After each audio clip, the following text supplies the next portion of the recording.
Welcome to Stroke Forward. My name is Marcia Moran. For the next 40 minutes or so, we are going to talk about things that stroke survivors, or any brain injury survivor, deals with. If you look at me today, you probably don't see a person who had a stroke, but I feel it. My body functions differently. Do I think I will get back to 100%? Yes, because to think differently is to admit defeat. We will talk to all sorts of people who have been there, from survivors to caretakers to doctors, nurses, therapists, friends, and family who have seen us at our weakest. They have cheered us with their victories, no matter how large or how small. How did we get here?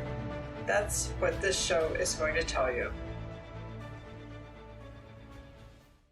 Lisa Wolf is a devoted mother, passionate educator, and advocate for social action as an integral part of education. Her life story began in Iowa, transitioned to upstate New York, and is currently being lived out in Northern Virginia. The threads that bind these diverse locations together are a fierce stubbornness, strong family ties, and a passion for challenging systems to be better. She started her career as an educator with Manassas Park City Schools in 2003. She is in her 5th year as the division's STEM CTE Gifted Coordinator. Prior to her current role, she was a STEM teacher at Manassas Park Elementary and served as the Gifted Resource Teacher for the elementary campus for many years. Lisa has also taught in the homeroom setting in 1st, 2nd, and 3rd grade during her time with Manassas Park City Schools. Ms. Wolf holds a Bachelor of Science degree in Applied Social Science and a Master's of Science in Elementary Education from Binghamton University in Binghamton, New York. On February 6, 2020, Lisa faced an immense personal challenge when she suffered a brain aneurysm burst. Despite the adversity, she exhibited unwavering determination, undergoing a year of rigorous rehabilitation alongside a dedicated team of professionals, including neurosurgeons, doctors, therapists, and the invaluable support of her family. With the patience and encouragement of Manassas Park City Schools, Lisa gradually returned to work and now works full-time, 3 years post-brain surgery. Inspired by her own recovery journey, she has begun sharing her experiences in the hopes of supporting and inspiring others on their own paths to recovery. Hello, I'm delighted to introduce Lisa Wolf today. How are you doing, Lisa? I am well. Thanks for asking. Yeah. So tell me about how your stroke happened.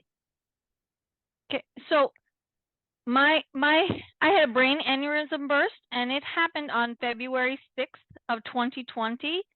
Everything that I'm about to share with you, I don't actually know from memory. These are the things that people have told me about what happened, because I don't remember the initial event at all. Apparently on that day, I was complaining of a headache all day long.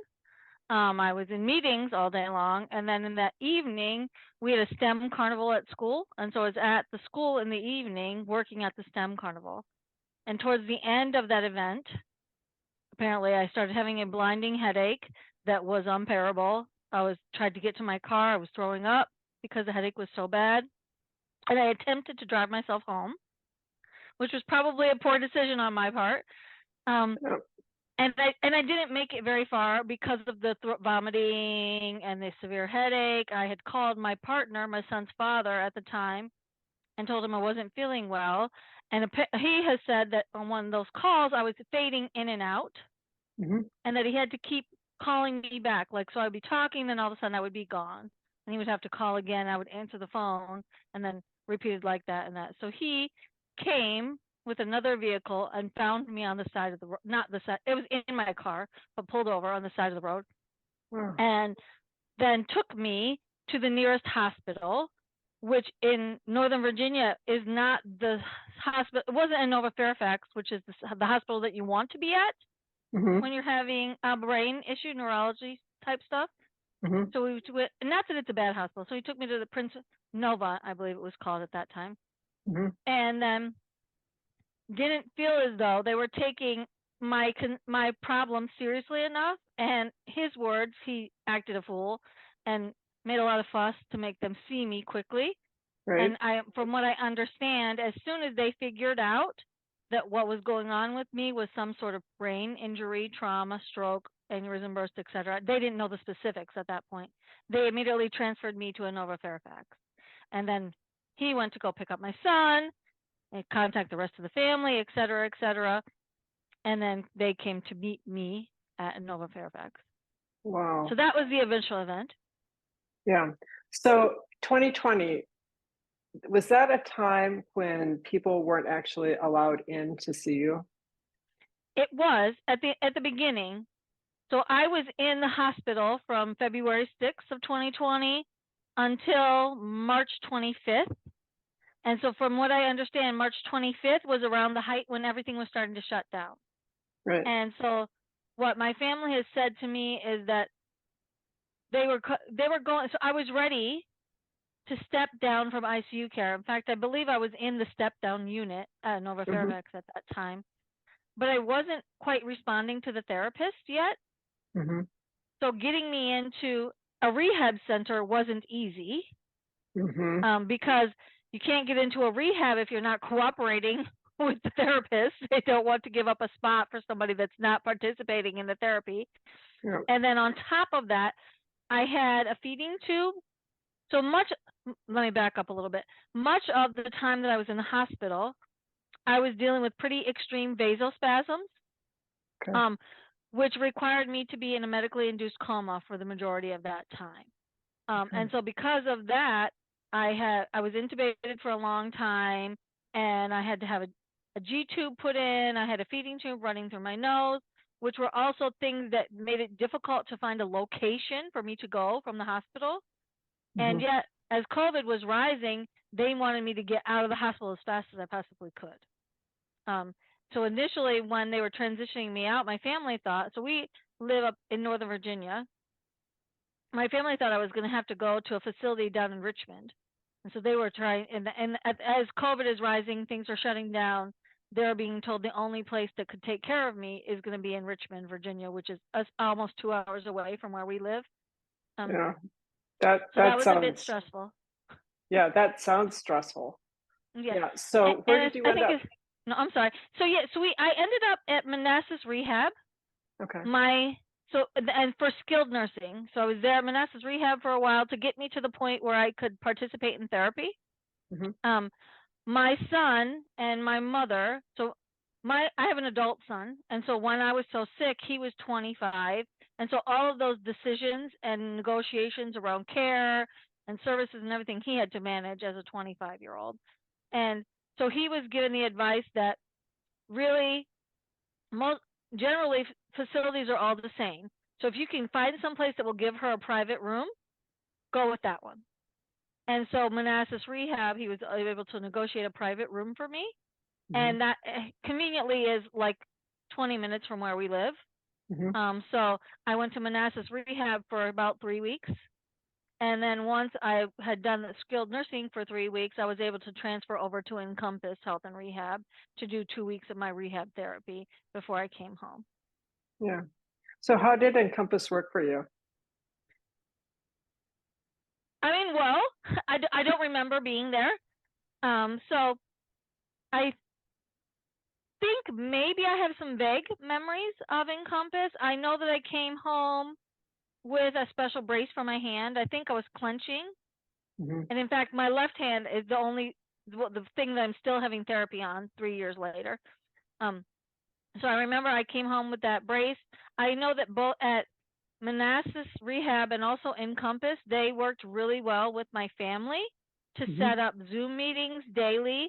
And at Encompass, I believe that happened with the speech therapy time that I was having daily. And with Manassas Rehab, I think they were just so excited to have a family that was familiar with Zoom and knew how to do it that as they were trying to figure all this out, they're like, all right, well, this family wants to. They already have the technology, they know how to use it, et cetera, et cetera. So I know that both places really worked hard to make sure that I was in touch with my family, and got to see them as often as possible. I know my mother especially, and probably my son, although my son and his father could come wave at me through the windows. Like I think that on Easter of 2020, that's what they did. They came and Yeah. waved at me into my room. My mother was very, very worried that I would all of a sudden become aware Mm-hmm. when I was in a facility at a time that none of my family could come see me, and that I would Mm-hmm. be scared and would wonder why they had abandoned me in this strange place where I don't know anybody, and et cetera, et cetera. Yeah. Fortunately for my mom, I didn't become aware until I came back home, so we didn't have to cross that bridge. Um, but I know they tell stories about me having conversations that gave them glimpses into the idea that I knew who everyone was. I was participating in conversations. I was following up on things, but I don't have any of those memories. Um, and I'm told from doctors that they kind of prefer it to be that way, right? So having the person in trauma not remember anything, and then their family and the people around them to feel cared for. Like that's the ultimate ideal thing, right? You don't want to remember. I don't want to remember the worst of it, but I Right. want my family to feel like they're cared for. So I guess my situation checks that box pretty well because my family definitely felt very cared for, and I definitely remember nothing. Huh. Interesting. So tell me about your caregivers. You said your son primarily was a caregiver, Yeah. So and yeah, go ahead. no, go ahead. Well, so yes, in my home, what I came home to my house on April 30th of 2020, and when I came home, my son and his father were here in the house. So prior, when my aneurysm burst happened, my household was my son, his father, and myself. His father and I have never been married, which is why my son was the one that was responsible for all of the decision making and whatnot. Um, my parents live in upstate New York, but they're both retired. So they Mm-hmm. were doing a lot of drive. So they would like come down for 3 weeks and then go back home for 10 days and then come back down for 3 weeks and go back home for 10 days. And they did that pretty routinely until New York really started shutting down and being strict on all the COVID restrictions. So when I came home to my house, my son and his father and my mother and my father were all here in the house to take care of me. Um, so it was quite the team. My son used to refer himself to as the CEO of mommy care. So he was the one that understood how to use the G tube. He was doing all my feedings. He was taking care of the medications, making sure I got all the things. He was the person that was with me at every single doctor appointment, therapy appointment. He was my chauffeur. He was my record keeper. He was my rememberer of all the things. And quite frankly, especially for a 25-year-old, he just Yeah. really stepped up in amazing ways. Like I couldn't have asked for a better person to kind of be with me on this route. And I would say I I noticed it even then in 2020, but even now, so now we're 3 years out. He's 28. He really has grown immensely in terms of his maturity and his ability to show up. And I wouldn't recommend anyone go have an aneurysm burst just to help their child kind of make some progress or growth. But it Yeah. certainly worked out in his favor to kind of have that extreme moment where it's kind of, you either show up or you don't. Yeah. Yeah. So how long did you have, you called it a G tube? Yes. So how So long did you have that in? I don't remember the exact dates. I don't know exactly when it was put. I believe they put in. So one, I was having obviously some feeding. I was in a medically induced coma for a long time, so I Yep. needed to get nourishing in some other ways. And so it must have happened fairly late when in the hospital because I had one going through my nose for a while, Mm-hmm. which was going to be a problem. And I also have a shunt, and so I think part of why they put I'm just making things up. Sorry, I don't really remember.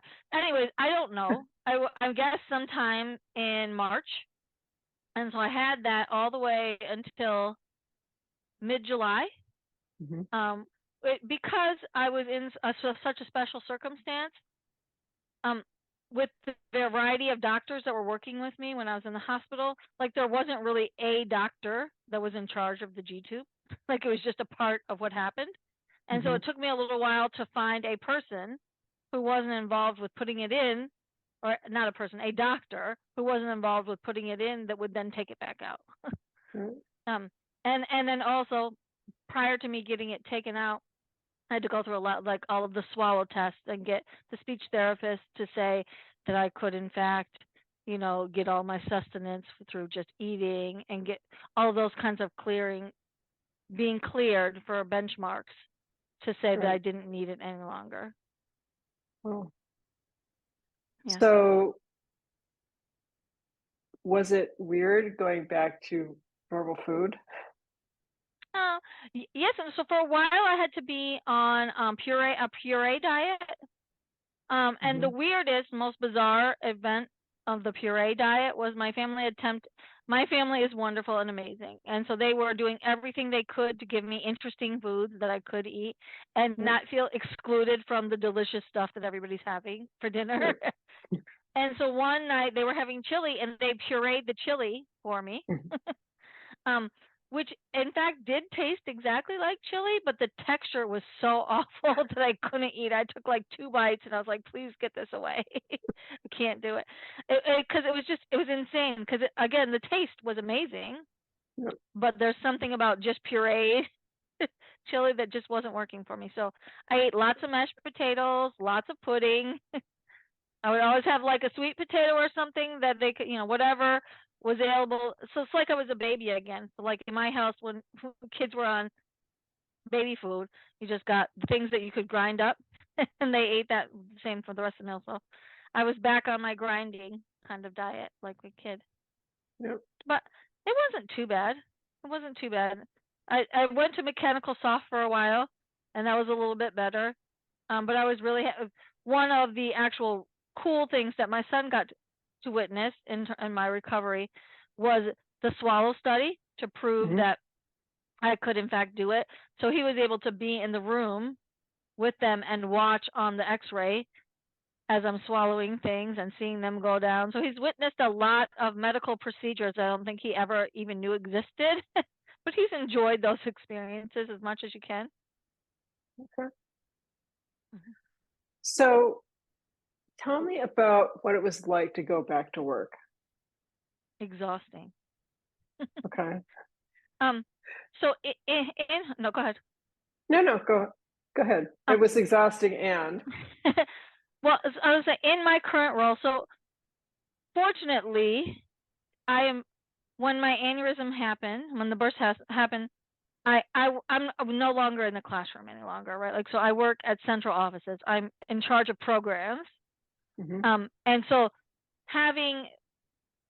I know if I was still responsible for a classroom of children, I couldn't have possibly gone back to work as quickly as I did. Being out of a classroom space gave me the flexibility and the time to come back gradually and to take my time with figuring out how to be back in that space again. A lot of my job involves speaking at like board meetings or in like regional meetings, pitching ideas for programs, those types of things. I was really, really nervous about the way I sounded. In fact, even now as I'm talking, the muscles on the left side of my cheek feel different than the right side, my right cheek. And so even now I'm very self-conscious about, like, am I biting? What does it look funny? Do I sound funny? And so those things were really intimidating. Actually, I think one of the very first things that I did going back to work was present at a school board meeting. So I'm like not even in the office, but I'm coming in at 7 p.m. on a Monday night to present about the summer programs and what we were planning to do for the summer. Now, thankfully, that was in 2021, so it was more than a year after the event, but it was very nerve-wracking to kind of step back up because when you're used to performing at a really high level and you've set those standards for yourself, even if everybody else is giving you grace left and right, it's still frustrating to stand up in front of people and think that they see you differently. Join me next time when Lisa Wolf talks about being too stubborn to die. See you then. Thank you for listening to Stroke Forward Podcast. If you enjoyed the podcast, please like it on Facebook, LinkedIn, or anywhere else you heard it. If you want a copy of Just Say Yes to Life, please order it from Amazon.com. The proceeds go to Stroke Awareness Oregon, an amazing nonprofit that educates about stroke causes, prevention, and treatment options. The book, Stroke Forward, is also available on Amazon.com.